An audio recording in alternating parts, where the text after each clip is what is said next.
What's up, guys? Welcome back to the channel. So we got a Kentucky classic today. Heaven Hill Bottle and Bond. So used to be in a green, rectangular, green and white bottle with a little screw tap on it. It was a 6-year, now it's a 7-year. Heaven Hill Bottle and Bond. So I'm never really the first to the show, you know what I'm saying? This has been out for a little bit, but we just get into it right now. So Heaven Hill Bottle and Bond, let's get into it, guys.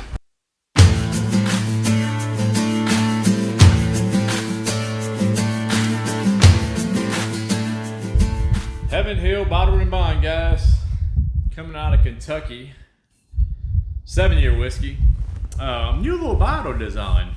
So, you know, kind of used to the old school. Like I said, there's a green and white bottle, label bottle. It was Heaven Hill. It was a 6-year bottle and bond.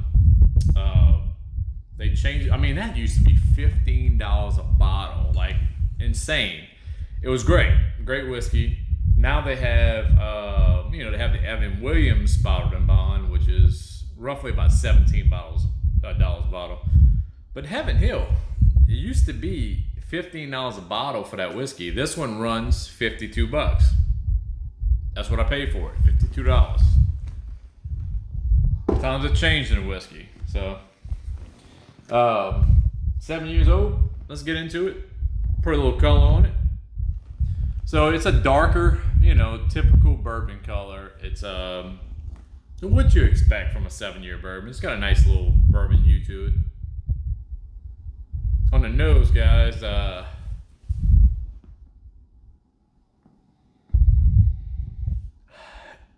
classic Heaven Hill.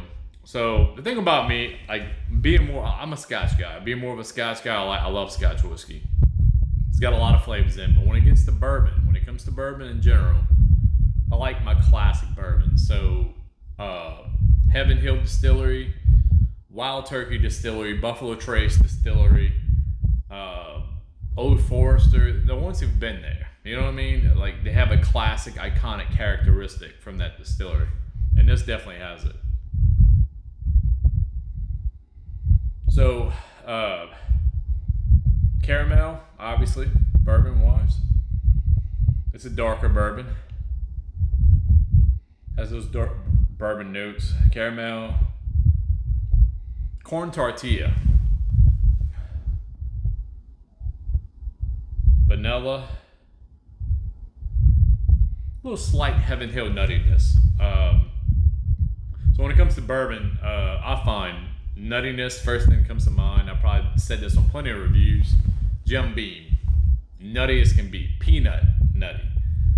Jim Beam has a distinct nutty flavor. Jim Beam and Noah's Mill was like pretty much could have been peanut butter whiskey. It was like peanut butter is how Noah's Mill was. Loved it though. It's 115 proof. It's great. This has that Heaven Hill nuttiness. It's not quite peanutty. It's not as nutty as Jim Beam whiskeys, but it does have a slight little nuttiness, which is distinct to Heaven Hill. And so is that corn tortilla note that is just like, I got it distinctly on Evan Williams Bottled and Bond. Even more so because it's younger. The Evan Williams Bottled and Bond is a younger whiskey, probably like right at 4 years. This is an extra 3 years. You still have that note to it, but it's almost like rounded more. It's almost like a vanilla corn tortilla, I guess. All right, let's get into the taste, guys.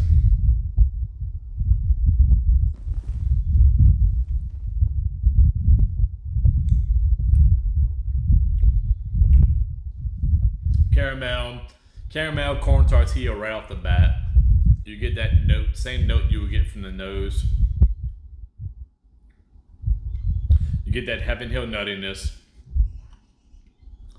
Good spices, good bacon spice notes. Almost like a gingerbread quality to it.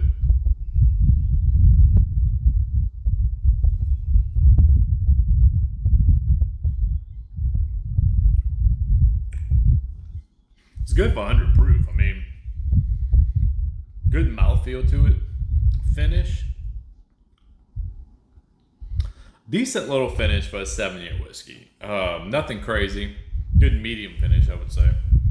But more of a finish than Evan Williams Bottle and Bond. Really wish I would have had a Heaven Hill 6-year in the old style bottle to kind of compare and contrast to the 7 years. So the price difference is huge. So you're looking at $52 a bottle for this. It's a prettier bottle. Don't get me wrong. It's got a cork on it. You got the tan label with the blue. They did a good job on the bottle. Get the little gold symbol at the bottom. Family owned since 1935. They tell you a little story on the back that it pays tribute to the earliest days of the distillery. So it's got a good little bottle. I think they did a good job on the bottle. It's a good looking bottle. I mean, it's got that round. It's got some roundness to it. You know, it's got the good solid glass at the bottom. But to be honest with you, like, we're talking about the whiskey. We're not reviewing the bottle too much. The bottle is just a side product of it. The old bottle was crap. It was a screw top. It was a rectangle bottle. But I've had a bottle of that Heaven Hill a long time ago, and it was $15. This is $52. So from what I remember, I love the whiskey, but I really wish I had a little bit of that old Heaven Hill to taste it with this one, because we're really reviewing the whiskey. I mean, I don't give a shit what the bottle is, to be honest with you. If you can get some really good freaking whiskey and bag that shit, I'll put it in my own container when we get home. I mean, just sell it to me for the price of the whiskey. I can put it in a mason jar. But this whiskey is good. Let's get another taste on it.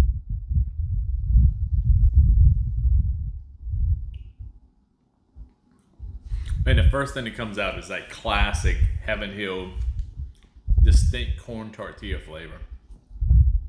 The caramel, vanilla, classic bourbon notes. Rye spices come in about mid-palate, tucking on to the finish. Oak comes out. Oak's more mid-palate, goes to the finish. Nice little medium finish. Nothing crazy on the finish, but you're looking at, like I said, a $52 bottle of whiskey, which, I mean, I got a little issue with the $52. I think it should be more about the $40 range, personally. If it was $40, you would compete more with Four Roses single barrel. That'd be a good competition with it. 52, I mean, you could pick up Rare Breed. Rare Breed is gonna bust this whiskey's ass at $52. Just saying. You're looking at 116.8 proof on the Rare Breed.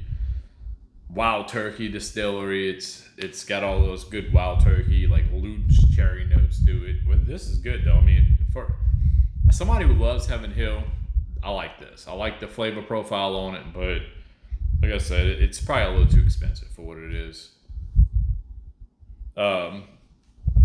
So with that in mind, Whiskey Couyons rating on it, I'm gonna give it an even 7.